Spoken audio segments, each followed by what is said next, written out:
The theme is about investing in a sustainable future, and whatever future we want to imagine, sustainability, whether from an environment point of view, sustainability from an economic development point of view, there are certain fundamentals that are needed for that development, and logistics is one of them. And a lot of the logistics require basic infrastructure for them to be done. South Africa has generally been about 10–15% on capital investments, but we know we need 25% to yield to growth initiatives. For now, we're basically maintaining the infrastructure, but whether it's mining products having to reach harbors to get out of the country quickly, or infrastructure that gets us to be ready for 5G and 6G into the future, all of those mean that there must be investment onto the ground, on rail network, roads network, technology infrastructure, and many others. And the logistics, let's talk more about the freight and how much do you need for the investments to really start taking off? Well, there are requirements for Transnet, which run into tens of billions. So that's the what is looked at in the short term. But we also know that there are projects that are being looked at on fast rail, where most of the focus, of course, is going to be passenger, but with it you can then include freight. So the requirements generally run into quite serious amounts of money. The estimate is that in the continent we have $100 billion infrastructure shortfall investment. Okay. And how much do you think the bank will, from the last time we were here, have they really put a package that you were able to use, or is this the first time you're really attracting them to give you a direct package for Gauteng specifically? Well, South Africa, interestingly, has very deep capital markets. So South Africa doesn't always run short of funding, especially for projects which are feasible.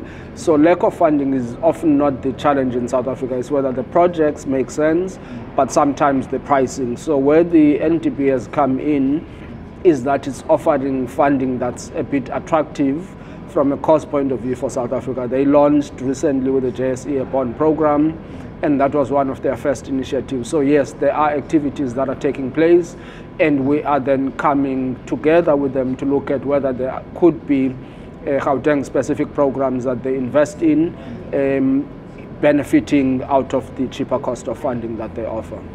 And when you say cheaper, is it 1%, 2% better than what you get in the market? Could be in those kinds of ranges, but it's always project specific. Okay. But again, because it's a development bank which has a specific mandate, it is naturally meant to provide what is cheaper than what's available in the commercial markets. So that's the most attractive thing about them.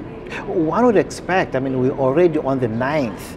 When the bank started back in the day, one would have expected that by now you could have attracted funds for the expansion of the grid and all other major projects. But why was it so slow? Is it our ability to prepare projects to be feasible, or what seems to be the problem? Well, as I said, the first part is that generally in South Africa we have deep capital markets, so there isn't always a requirement for external funders. Just within what is available in South Africa you can get funding. There's many other development institutions that also operate in South Africa, especially in the green environment where there are green funds. But you're saying they've got cheaper money than yes. Those funds? Well, mostly with the commercial ones, but okay. I'm saying even in the development environment, okay. There's a bit of other competing ones.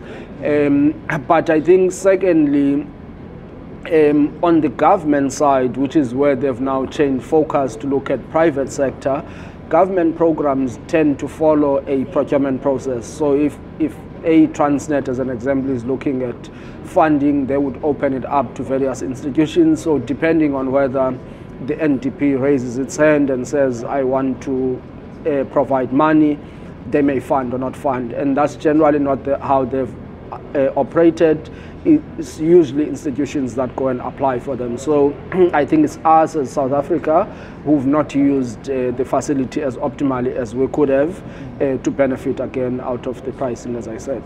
And the shift from government to private, do you think is going to really get more private institutions or companies to apply for such funding for their own projects? Yes, I think so. I think it's gonna be great, because sometimes when there isn't access to information, people don't know what's available, don't know how to apply. So having them physically here in South Africa and meeting various institutions heightens the awareness, but also gets people to understand what's the appetite and what they can do.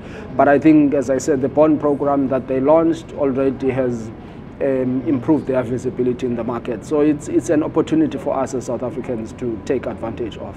And how do South Africans participate in your ambitious projects of getting those proposals off the ground? What would you say that they need to do? So it's directly through the bank, but also working through some of the local institutions. There's the BRICS Business Council, which is fairly active. So they are the ones that have brought various businesses, various development finance institutions into this. And there's a dinner in the evening where they're inviting other stakeholders as well. So basically the local chapter of the BRICS Business Council is very important in bridging that gap. And what is your diary looking like over the few days? Do you have specific meetings that you're hoping that to clinch what you are looking for? Oh yes, so we have attending the formal events that are being arranged, and then alongside we then bringing various business people together who want to have side meetings with the NDB. We're also meeting with some of the council members of the BRICS Business Council.